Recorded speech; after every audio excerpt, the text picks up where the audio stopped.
Welcome to the Gay Buddhist Forum, where teachers from all schools of Buddhism offer their perspectives on the Dharma and its application in modern times, especially for LGBTQI audiences. These talks are offered freely to the world and made possible by appreciative listeners. If you would like to support our efforts to share the Dharma with underserved audiences, please visit gaybuddhist.org. There you can donate, find a list of upcoming speakers, or enjoy many hundreds of these recorded talks dating back to 1996. So welcome again. Today it's a real pleasure for me to introduce our speakers. They are well known to all of you, or most of you, because they're part of our sangha. And we occasionally, as you know, have a thing called Dharma Duo, where a couple of people from the sangha get to talk about their lives and how they got over here. This is a different thing, so I don't know, it's a dual Dharma talk as opposed to a Dharma Duo. The two speakers are Baruch Golden, who's been a sangha member since the year 2000. Baruch is RN, works in hospice work. He volunteers teaching meditation also with kids, and is currently involved in the Community Dharma Leaders Program. It's a 2-year program that's done at Spirit Rock to help develop community Dharma leaders. David Lewis has been with on the Dharma path for 40 years and has a degree in comparative religious studies. He attended his first retreat when he was 17 in Tibetan Shambhala tradition, and has been practicing Vipassana since moving to San Francisco 25 years ago. And David is a graduate of the Spirit Rock Meditation Center dedicated practitioners program. So welcome to both of you.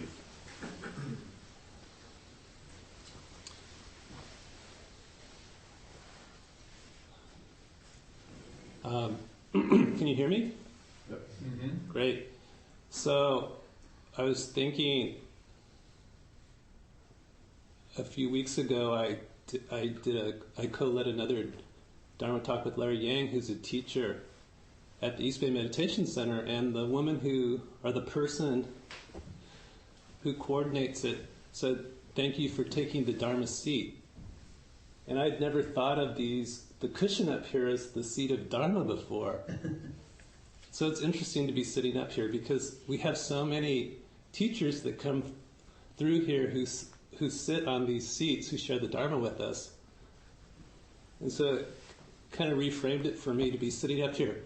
I wanted to start because as I was sitting here, and we're going to be talking about metta practice, loving kindness practice, I was having an experience of metta because I realized I have so much warmth and love for the sangha. I came through this sangha. This sangha was one of the first places I came when I started exploring Buddhist practice, and it really became a gateway sangha for me. This sangha was my home for a long time, and then I started venturing out, seeing what else was available. And so sitting here, sitting up here meditating, I just felt a tremendous amount of warmth for all of you and for just having this place be here year after year. For about 7 or 8 or 6 years, I was on the steering committee and I was scheduling speakers. And about 3 years ago, Eugene Cash, who's a Dharma teacher in San Francisco, was here talking. I think it was maybe in the spring of 2008, and he did a Dharma talk, and in the end he mentioned the Community Dharma Leaders Program. And I always sit over there and I was listening to it, and I just thought, wow, it sounds like such a great program. It sounds like something I'd be interested in doing. And I went up to him afterwards and was asking him about it, and his response was, as far as getting into it, he said, "Well, don't count on it, buddy." So he was kind of discouraging. And I just thought, well, let's see what happens. And I didn't get into it initially. And it was kind of a relief, and then a week later I did get into it, and then I felt a lot of joy. So it just shows how mind states really change a lot. But it wasn't until I started in that program that I really started doing metta practice seriously for the first time. Because to me it was always kind of an unbelievable kind of practice. And it was also in this program where I saw two teachers in the program, Gina Sharp and Thanisara, did a Dharma talk where they were on the stage together and they had a dialogue about a particular topic. And I was really inspired by that.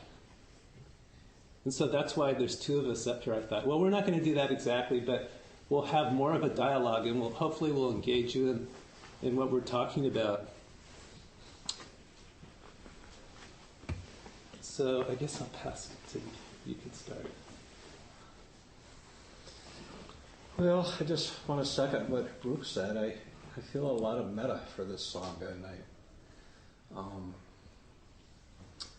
I'm feeling it coming back this morning too. It's like a mirror or something. I feel metta radiating in here. And I'm sure you all probably know something about metta. I know it's been brought up a lot by various speakers over the years. But it bears revisiting, because the Buddha offered metta as one of the most important practices that he had to offer. And there's a lot of practices in Buddhism. In fact, Buddhism is basically nothing more than a collection of practices. There are people that say that Buddhism's not a religion because there's no dogma, there's no belief system per se. But there are a collection of practices that the Buddha offered. And there's a lot of them to pick and choose from. Metta is traditionally defined as loving kindness. But there are alternative definitions, and they're all equally accurate.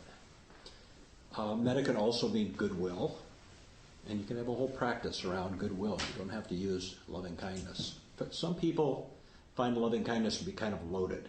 Like, okay, I need to become more loving. And that's kind of a burden sometimes. So sometimes it's useful to think of metta as goodwill. John Peacock, who's a teacher I greatly admire, and whose metta is his primary practice, defines metta as unbounded friendliness. So you can pick any of those, but you get the idea of what metta is about. Legend has it that the Buddha came up with metta when he sent his monks out into the forest to meditate by themselves and to basically live by themselves in the forest. He suggested that each and every one of them pick a cave or a tree or some deserted place not too close to the other monks, where they can go live a solitary life and do the practice. And not too long after they all went off into the woods, they started trickling back and coming back to the Buddha and saying, it's scary out there. There are beasts and tigers and devas and demons. Devas are gods and spirits that were believed in at the time, some of whom were friendly and some of whom were not. And the monks were complaining to the Buddha that the devas were bothering them out in the forest. And so the Buddha gave the monks metta practice. He says, take this loving kindness practice, this unbounded friendliness, and go out there and make friends with the devas and the beasts, and make friends with your own practice. And sure enough, they did that and found that the devas and the spirits stopped bothering them. So spirits were a common belief and fear in Buddha's time, and whether they were real or not is up for speculation, but I think it's pretty easy for us in this modern age to see those spirits and demons as maybe being our own shadow side, our own fears, our own anxieties, our own ill will, our own loneliness. I mean, you can imagine what would come up for you if you went out and tried to live in a forest all by yourself with no human contact, no other human contact. Stuff would come up, just like stuff comes up in our meditation practice. So the metta practice that the Buddha offered is every bit as pertinent for us as it was for his monks at that time. Very often metta practice is a practice that is used, that we choose when we have when we see ill will coming up in a practice or fear or anxiety, and it's used as an antidote. May I be filled with loving kindness. May I be without fear. May I be safe. May I feel protected. It's an antidote for fear, for anxiety.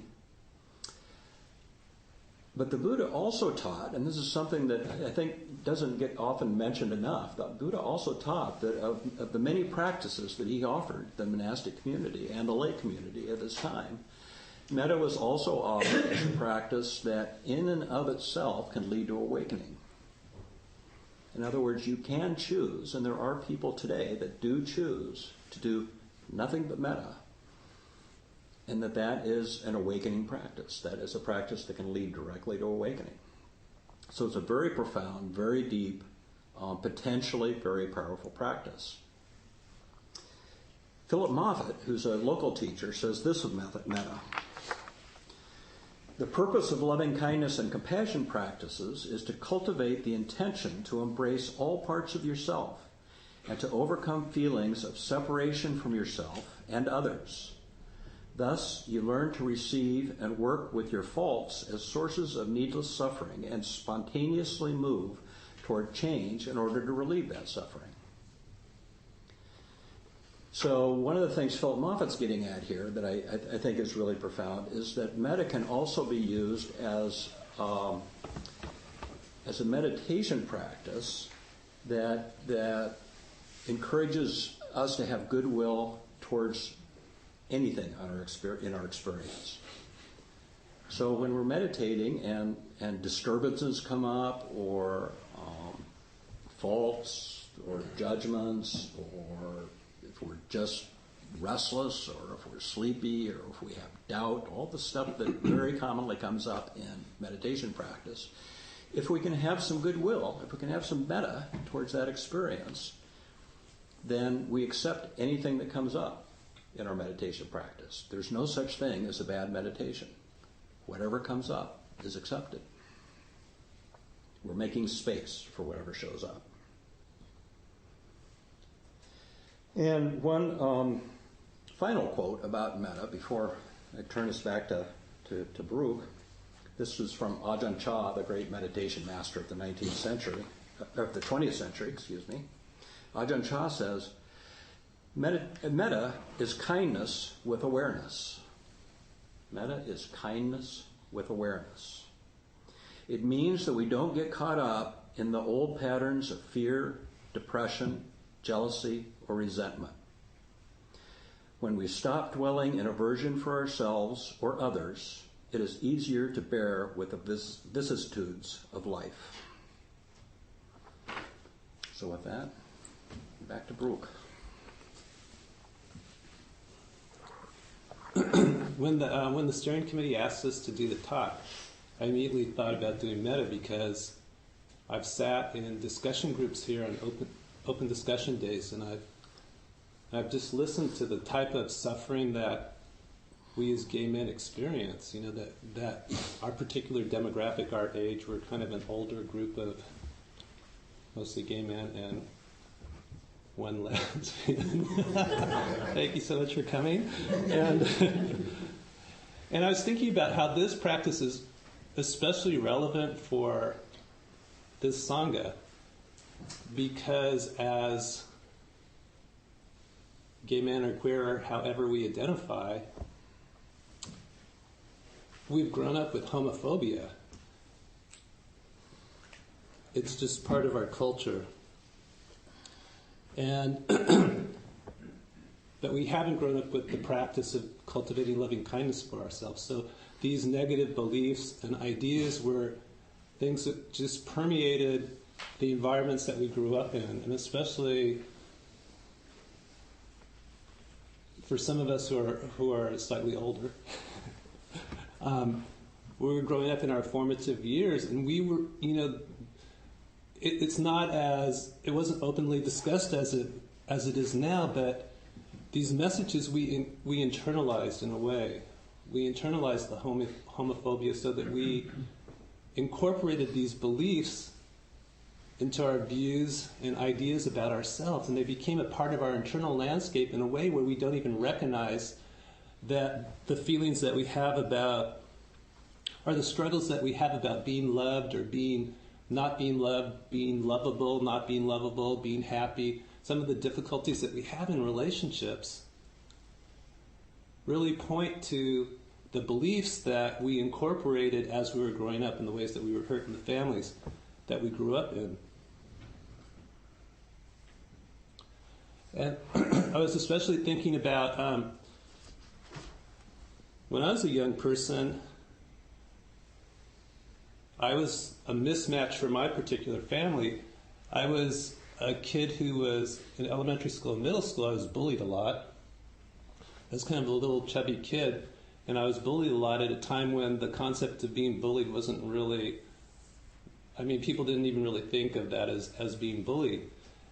And part of what was going on for me was I was a non-gender conforming kid. I was one of those kids that sometimes we see now that our friends have, where I like to dress up in little, in dresses and that sort of thing. And luckily I had a mother who saw that. She tried to contain that for me, so that in middle school she was still dressing me and brushing my hair, and kind of on the outside making it look like I really fit in.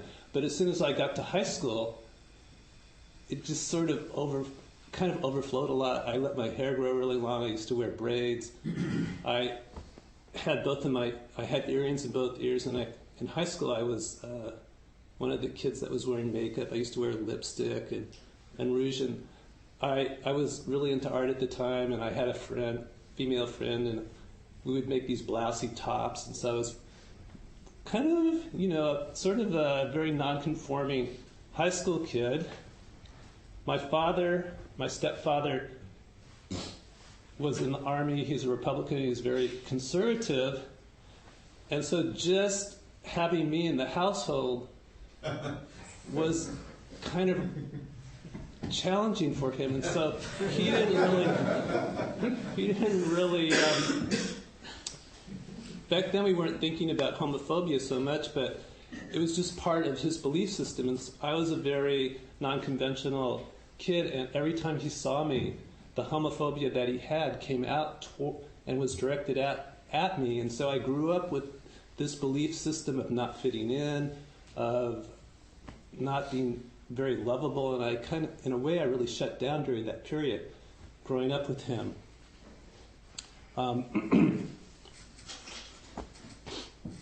And unfortunately, I didn't have any metta practice at the time, and I think that happens to a lot of us, where we grew up in these households or with families who weren't intentionally trying to teach us how to hate ourselves or not love ourselves, or giving us messages about how we were unlovable, but we did. It was just the conditions that we grew up in at the time, and still happening as soon as we get out of the Bay Area. As soon as we leave the Bay Area, we really experience that. And I went online just out of curiosity a few days ago, and I typed in top 10 homophobic remarks for the week. And it just immediately, a lot of things came up, and there's still a lot of homophobia. We see it especially, with our politicians, with some of our celebrities. We hear about it on Facebook and Twitter, which I don't do, radio personalities, sports figures.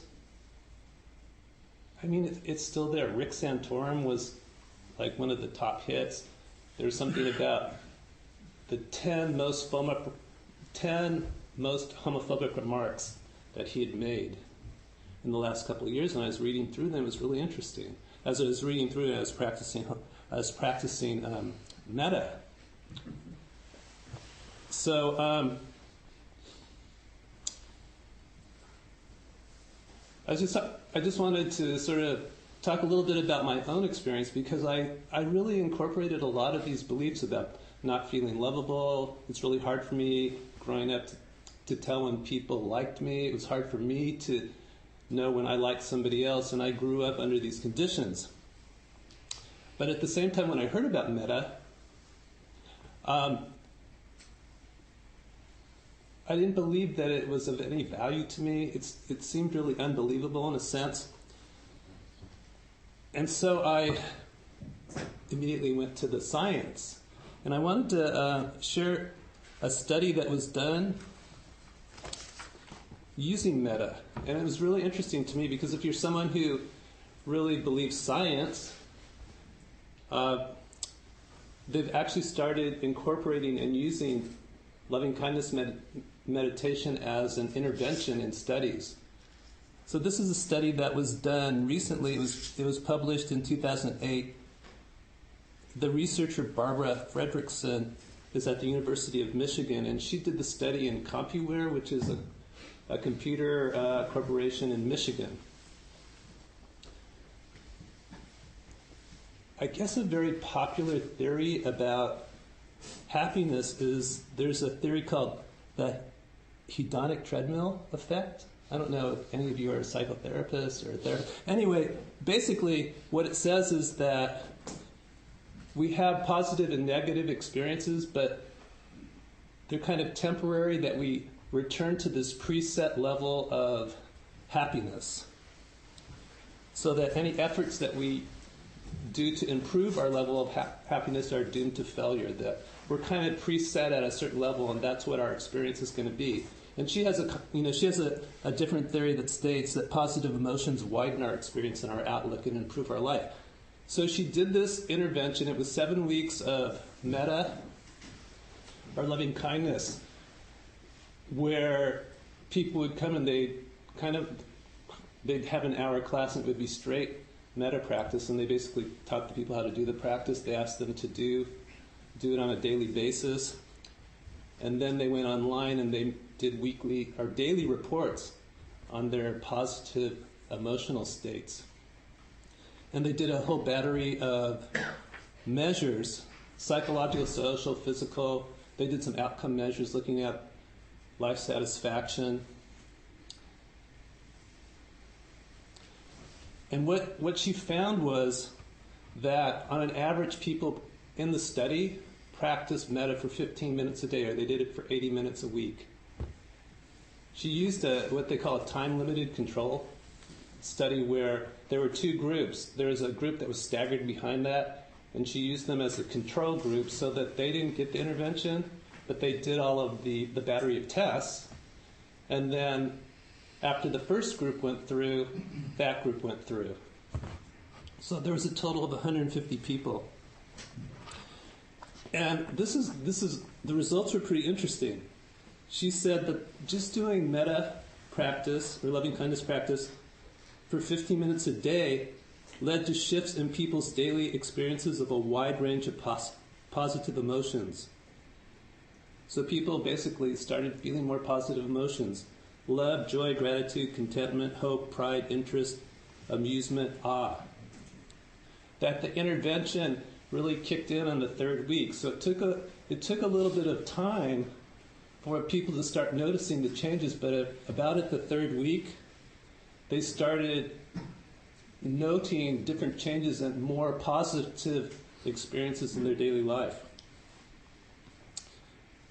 And in addition to that, they started noticing increases in what they call personal resources,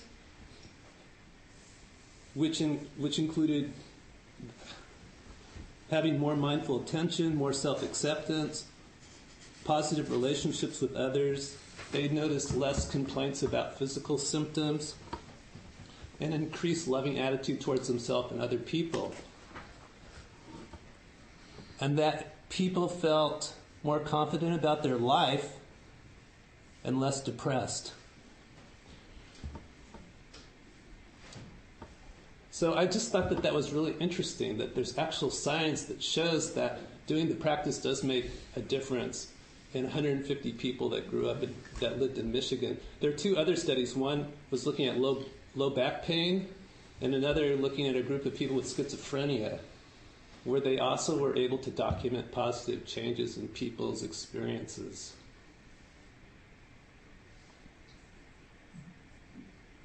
It was interesting, the one thing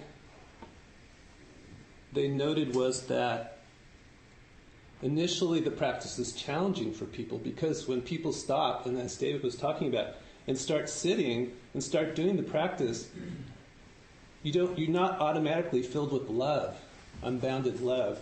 A lot of times what comes up are difficult feelings. You may feel annoyance, you may feel irritation, and that it was hard for people to sit with that initially, and that the people really needed the support of a group to understand those experiences were part of their whole experience, and that the practice wasn't about having a positive attitude or assuming, acting like you're happy, that it's a practice of of being open to your whole experience and inclining your mind in the direction of warmth, caring, and loving kindness. Okay, you can go. Yes, please. Well, as Brooks pointed out, metta is basically a practice. A lot of that can be distilled down to saying metta is a practice about opening the heart. So anything that you can use to open your heart is metta practice. Now, it's traditionally taught as a series of phrases that I kind of think of as like a practice like playing piano scales in order to learn how to play Bach. Sometimes the phrases feel kind of artificial. They don't feel quite natural.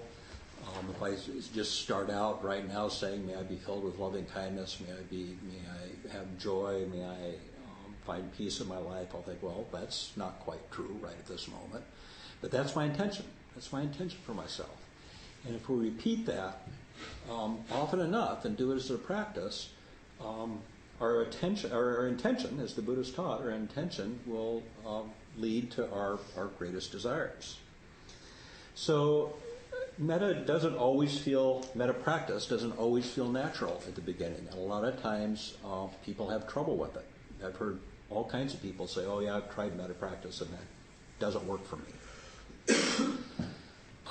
So we need to kind of fish around and find what works for ourselves. It was true for me that metta was difficult for quite a number of years. I couldn't quite make it work for me as a practice. And recently I stumbled upon a quote from Ajahn Sucitto, who's a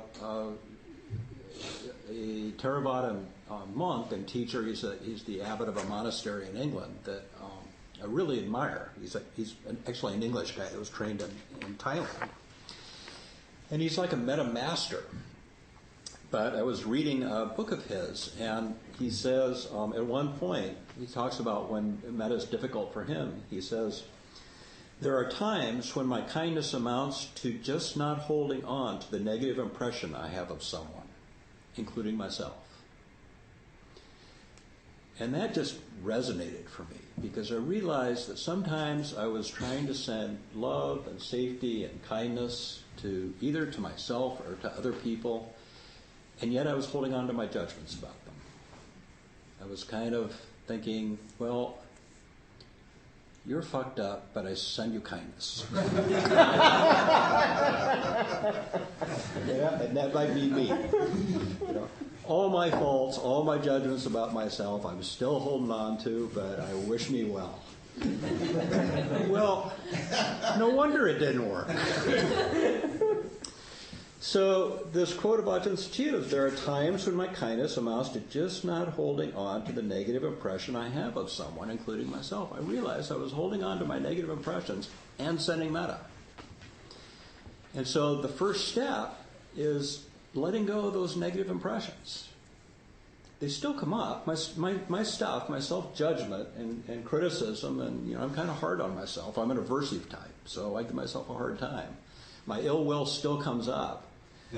But fortunately, through my practice, my meditation practice, I can see it now. I go, oh, there I go again. Judging myself. I can just not hold on. I don't feed it. I just notice that I'm doing it, and then, generally I stop when I notice that I'm doing it. So that became my kind of most profound metta practice, was noticing when I have ill will for myself or for other people, and letting go of it. It's sometimes easier to do for other people. It's easier to do for my friends and loved ones, to let go of judgment and ill will. Sometimes that's easier than it is for myself. It's really difficult for Rick Santorum, but I try. When I hear speeches and the political stuff comes up, and I think an election year is a great time to be practicing metta for everybody. When that stuff comes up, I just don't attach to it, because when I feel judgment and ill will and criticism of people that I disagree with, it has no effect on them. They don't suffer. I'm the one that suffers. So for me, that's the beginning of metta practice, and that's a big part of how I practice metta now. So Baruch is going to lead us through some metta practice and use some phrases, both probably traditional and untraditional. I just want to say before he does that that's a really useful, powerful practice. And we actually printed up some the Metta Sutta, which is the Buddha's teaching about metta. And on the back of it, there's metta phrases that you might try out at home or try out in your own practice. And there's a stack of these on the coffee table out in the other room, so please help yourself afterwards. But if the phrases don't work for you, just keep in mind that anything that opens up your heart is metta. The Buddha taught that at one time he said metta is the kind of love that a mother feels for a child. So anything that can put you in touch with that. Very often people use pets or their most beloved teachers from childhood, or their best friend in their whole life. Whoever brings up that kind of feeling of goodwill and love is a good entry into metta practice. But you want to lead us with a meditation, Baruch? Well, I wanted to talk a little bit about the practice. When I first started doing metta practice, I was and maybe, how many people have tried metta practice here? How many people do metta practice on a regular basis? So some people do. How many people, when they tried it, had sort of a rough time with it, or they didn't feel much? Yeah, so that was kind of my experience too. I didn't feel anything, and I used to do the practice, and I would always think of that character Morales. I think Morales in the chorus line. The woman. I felt nothing. Yeah, I felt nothing. She sings that song "Nothing," and that would always come, and I would do the experiences like nothing. I feel nothing. Why am I even doing this? And I had the expectation that I should feel something. And then I was looking at the words to that song, and I saw that song really as a metaphor for metta practice, because she wants to go. This is just how my mind works around how things. But it seems kind of like a tangent. But she decides to go to the School of Performing Arts because she wants to be a serious actress. And the very first day she gets there, and her teacher, I think his name is Mr. Karp or something like that, says, they get into this position, and the teacher says, okay, pretend like you're in a bobsled. And basically, she starts noticing that the kids are swooshing and feeling the cold, but she feels nothing. And so I was looking at the words, and let's see, what she says is, oh yeah, she dug right down to the bottom of her soul to see what was inside. She tried and tried, and everybody was going, whoosh, whoosh. I feel the snow, I feel the cold, I feel the air. And Mr. Karp turns to me and he says, okay, Morales, what do you feel? And I said, nothing, I'm feeling nothing. And he says, nothing could get a girl transferred.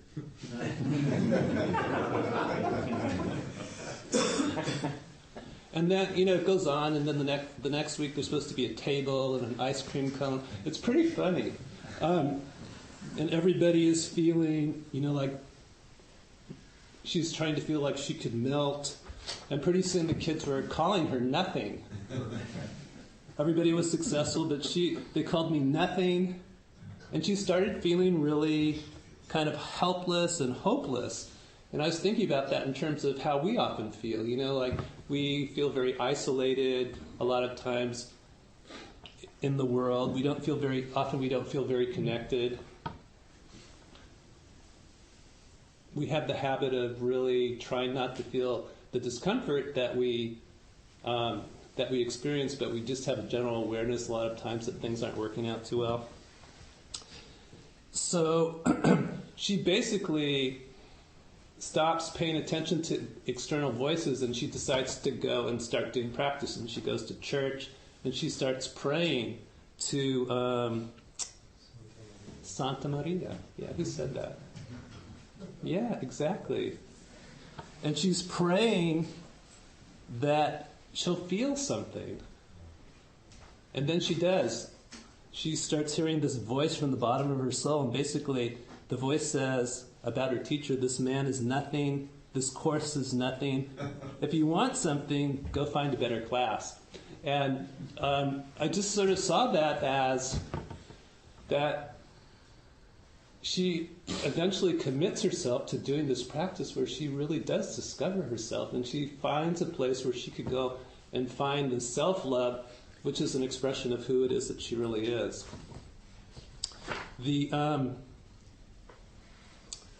When we start doing mindfulness practice, the things that they talk about with mindfulness is be with things as they are instead of how we wish that they were. Stop trying to change who we are. Just watch what's happening without being judgmental. Just or be aware of the judgment and the clinging that we have. And that as we do the practice, that there's this process of disentangling ourselves from our habitual reactions that happens, and that we start seeing ourselves differently when we're doing mindfulness practice, where we start developing a different relationship to our thoughts, to our emotional states, to the different mind states that we have. We stop owning them as much. We stop believing them as much. We start seeing them more as visitors that are passing through us. There's this really beautiful poem that I've heard read here before by Dharma speakers. It's by Derek Walcott, and it's called, I think I have it someplace. It's called Love After Love. And basically, it's an experience of metta practice where we spend our whole lives kind of really moving away from ourselves and really being out of touch with ourselves, and that at some point we find the practice and we start coming back to ourselves. And he says, I know it's been read here a bunch of times. Yeah? Yeah. Yes. Did you read it? Yeah, Larry Robinson, I believe, has also. Do you have it? Do you have it memorized? Yeah, but please do. No. Do you want to? Do you want to do it? You have to. All right. Okay. No, I insist. The time will come when, with elation, You will greet yourself arriving at your own door, in your own mirror, and each will smile at the other's welcome and say, "Sit here, eat." You will love again the stranger who was yourself. Give wine, give bread, give back your heart to itself, to the stranger who has loved you all your life, whom you ignored for another, who knows you by heart. Take down the love letters from the bookshelf, the photographs, the desperate notes. Peel your own image from the mirror. Sit. Feast on your life. So to me, it's such a beautiful image of coming back to yourself and really embracing who it is that you are. I mean, we're such a culture where we're looking for satisfaction outside of ourselves, and he's saying, and especially love and caring and warmth, that the place where we really can find it and begin is with ourselves. So Sharon Salzberg talks about doing loving kindness practice in a way where beginning with a period where you remember the good in yourself. And like David was talking about, there's a lot of ways to get into metta practice. It's not just sitting down and saying phrases, which is the way that I started.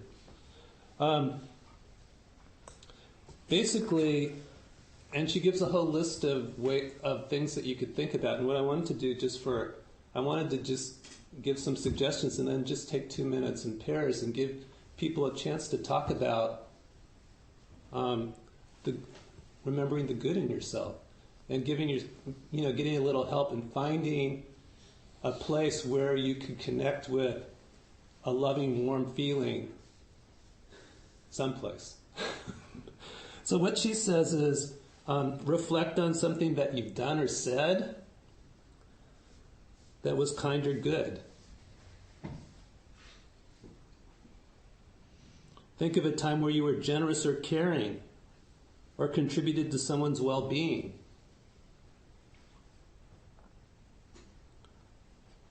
This is sort of pushing it a little bit on the edge, but think of a time when it would have been easy to hurt someone, to lie, to be dismissive, yet you made the effort not to do that.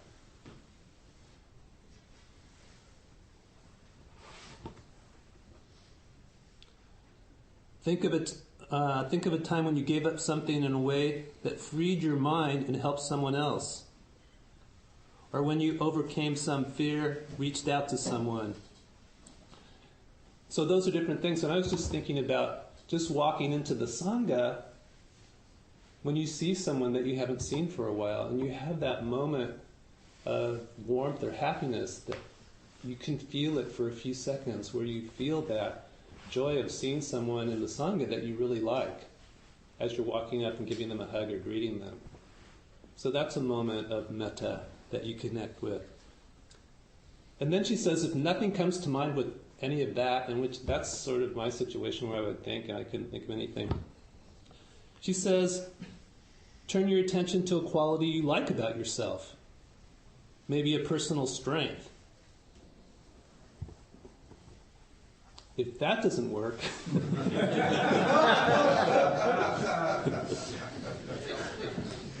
reflect on your wish to be happy. With this, I don't want to run out of time, but We're about for time. I know we're almost at time. There's an image that sometimes I go in and I've been teaching metta to kids in middle school and high school, and we talk about the heart and say that the heart sends blood to itself first. That there's two phases in the contraction of the heart. The diastole is where the heart relaxes and fills, and the systole is where it contracts and it sends a force of lifeblood through the body. And that if we don't allow the heart to do that, like if it just pumps and we never allow it to relax and fill, then we run it. It's not going to beat very long. And so if we don't allow ourselves to feel metta directed towards ourselves, then pretty soon we're going to run out of love that we could share out in the world. And likewise, if we do it occasionally, we'll have some that it may not be enough. So the reason... Speaking of running out, we might be running out of time fairly soon. I would suggest maybe, start doing it, right? thinking about some question and answer. Well, how about does anybody have questions or feedback about their either their own metta practice or Well, I had a question. Baruch, you mentioned that when you initially started doing it, you weren't feeling anything, and I was wondering if that's really the purpose of doing metta practice. I often thought of it as just sending it out towards others without maybe an expectation of benefit to myself. But can you tell me more about that? Well, they talk about metta as just having the intention, not necessarily a feeling, so just having the intention of having loving kindness for yourself and for other people. So it's not as if we're trying to fabricate a feeling of warmth or caring or lovingness. We do it regardless of what comes up. And like I was saying, I think David said too, is that when we start doing the practice, we may experience difficult states and feelings. But traditionally it's taught where you start the practice with yourself. Sometimes it's useful for a lot of people to initially start practice towards someone else. And when you have awareness of having some warmth or caring directed towards someone else, then it's often useful to drop that. This is how I often do it. Stay with the feeling of that you were able to get in touch with, and then start directing the practice towards yourself. One of the interesting things about metta and the difference between East and West is that the traditional way of doing metta, if you carry it out through the whole practice, is you start doing metta for yourself, and then you do metta for a benefactor, somebody that's really been important to your life, that you care about deeply. Then you do metta for a good friend. And then you do metta for a neutral person, like maybe you're the bus driver or the barista in the local cafe. And then finally, after you've kind of worked through all that, you do metta for a difficult person. You pick somebody that's really difficult to have metta for, and you do metta for them. And the way that it was structured that way in the 2,000 years ago is because it was thought at that time and for that culture that doing metta for yourself was the easiest one. And what the feedback we get from Thai and Cambodian meditation masters is that that didn't work for Westerners. That Westerners very often found doing metta for themselves to be the most difficult. So sometimes, as Baruch was saying, you could start with your benefactor or your best friend or your dog. I really like the idea of that metta is anything that opens up the heart. And I realize sometimes it's so non-linear for me what opens up my heart. It could be something just finishing a task or making a phone call that just was scaring me, something I'm resisting. And then as soon as I've done that, just the world, like loving afterwards everybody else. A near accident can do that. But like doing something like a ropes course or, doing my tax preparation, just something that I'm resisting. All of a sudden, removing that thing of resistance, so just, you can go through that. So it could be something that's clearing up the desk, that might help. I heard a teacher once say you can find love in a puddle of water if you know how to look for it. Yeah. One observation first, when you're talking about women who's feeling nothing, you're reminded of Peggy Lee's song, Is That All There Is? It's totally the same concept.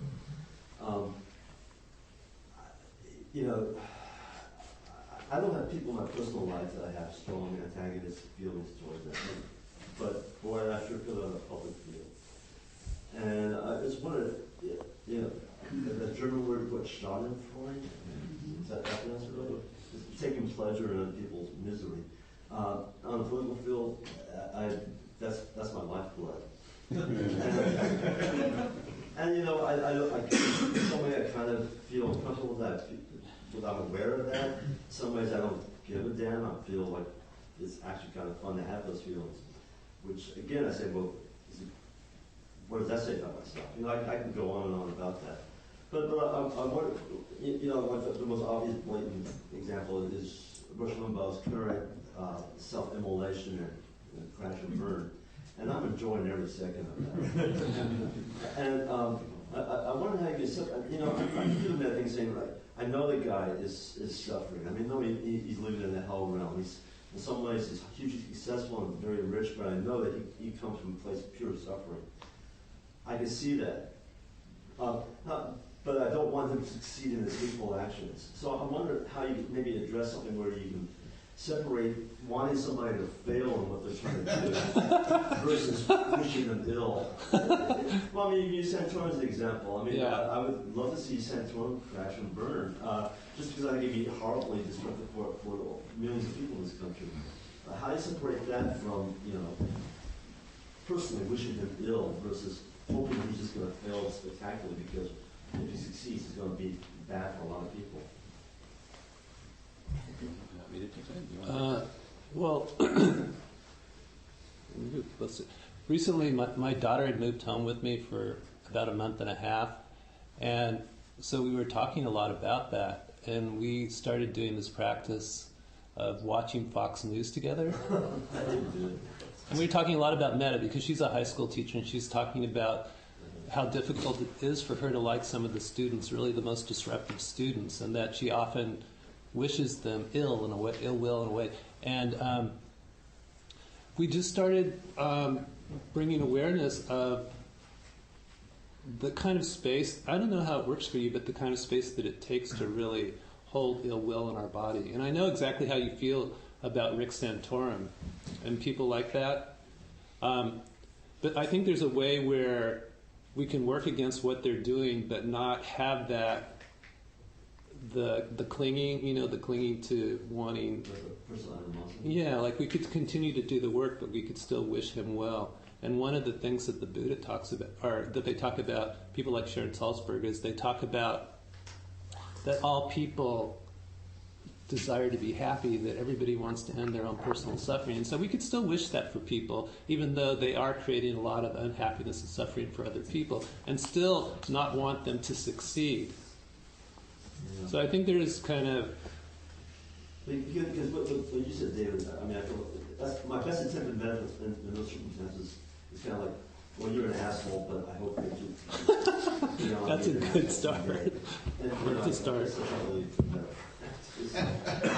Yeah, it's hard, but when I'm having that feeling, I'm the one that's suffering. So what I try to pay attention to is my own suffering in judging others. When Rush Limbaugh was doing his thing, I didn't go to metta for him. I went to compassion because I thought exactly what you were, is this is a deeply unhappy human being. Yeah. And it really was, what was disturbing to me was not so much what the ugly things he was saying, but the look on his face and the how much enjoyment he was getting out of being ugly and hateful. Yeah, and I don't know. I think that's its own best advertisement for kindness. I mean, I don't know how people cannot, even good Republicans, I don't know how people cannot see that. That's some pretty profound unhappiness.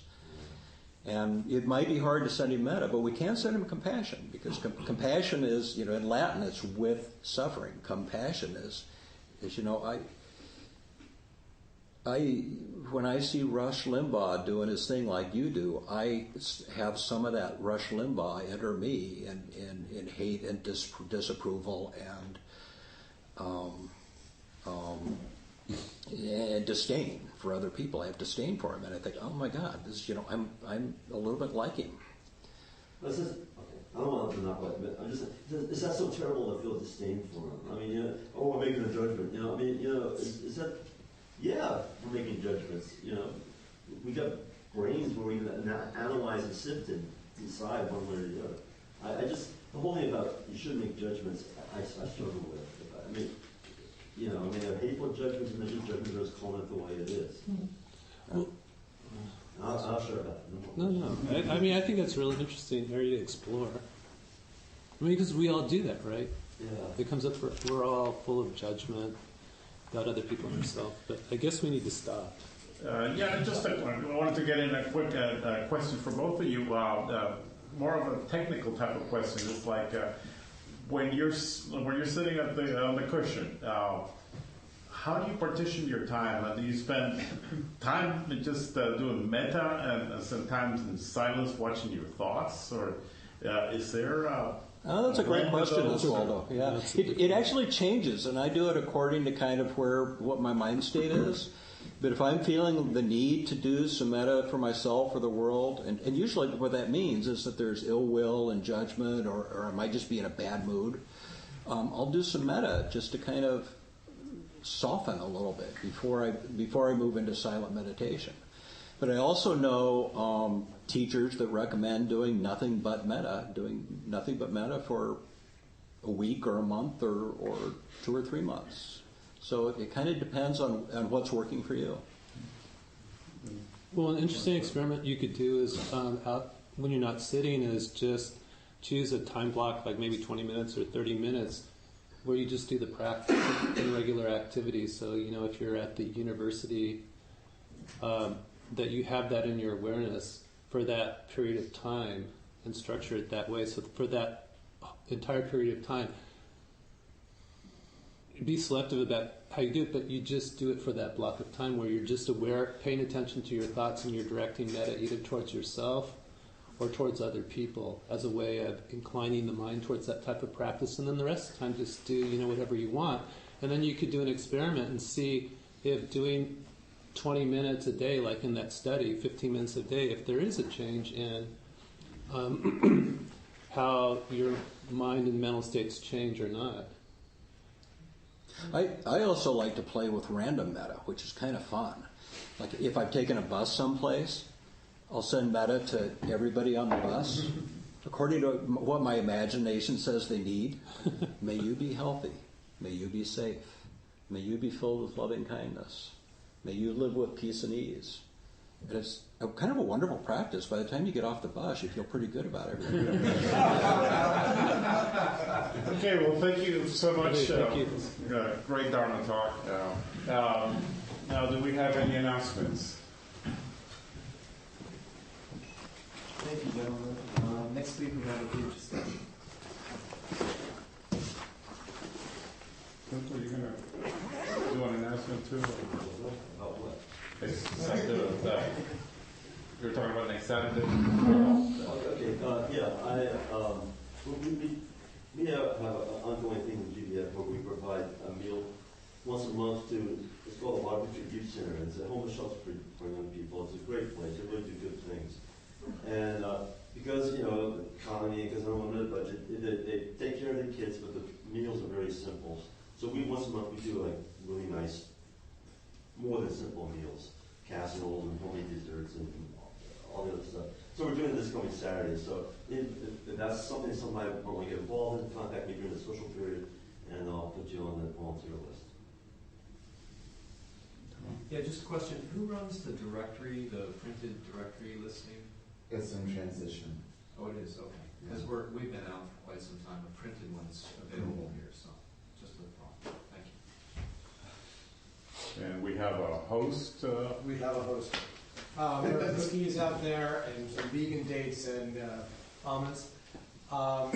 If there's tea available, please wash your cup out with soapy water and rinse it and put it in the drain.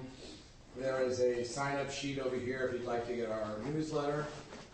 I will be coming around with the Dharma Bowl, and the suggested donation is $5 to $8. It helps to support our sangha.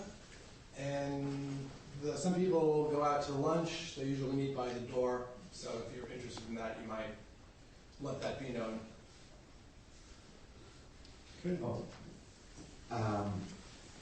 All our expenses are paid for by our Sunday Dana bowl. So, sometimes the bowl is being passed around, and sometimes people run out. But just make a commitment to find that bowl before you leave. Thank you. Okay, guess we're ready for the dedication of merit, and I think our speakers are going to be leading it.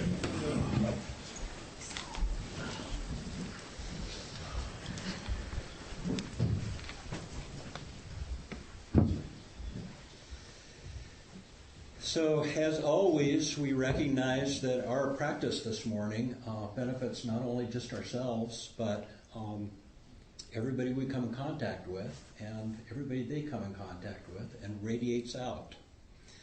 So, with that in mind, as we wish metta for ourselves, we wish metta for all beings. May all beings be filled with loving kindness. May all beings be safe from danger and harm. May all beings live with peace and ease. May all beings be happy just as we wish to be happy.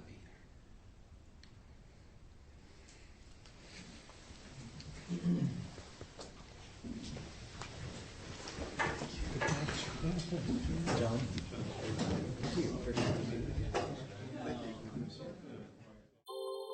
Thank you for listening to the Gay Buddhist Forum. If you would like to hear several new talks per month and be notified of upcoming speakers so you can participate live, please subscribe to this podcast, like us on Facebook, and join our mailing list by visiting gaybuddhist.org.